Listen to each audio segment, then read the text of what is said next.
Hey, it's Eric Meyer from Light 98.7, brand manager for WLZW and also the digital managing editor for Town Square Media here in Utica.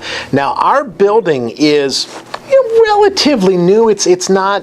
It was a warehouse once. We converted it to a radio station. But even though there's not, a lot of, it hasn't been around for centuries, there still are stories of odd occurrences here in our building, things we just can't explain. And I'll give you a few of mine.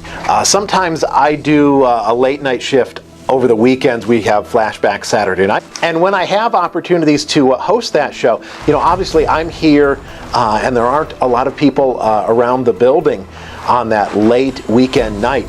And I'll tell you, you just get an unnerving feeling. After doing that shift once or twice, I decided, okay, I'm going to park my car as close as I can to the back employee entrance, so I can take as few steps as possible. You just get really unnerved here in the building if you happen to be alone or it's late at night. And there are, in my office, which is a few doors down from the studio, every once in a while, I've only heard this once or twice, but it's overhead. And what is that? I mean, literally, I've heard what I thought were people walking, on the ceiling tiles, walking through the ceiling. I mean, there's nobody above us. We're just one story here.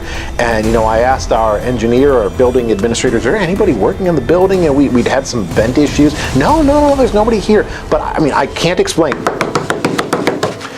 People. It was clearly footsteps walking above me. So that's the one thing I can't explain, and just the unnerved feeling of being in the building when there aren't other people around, but you really don't feel alone.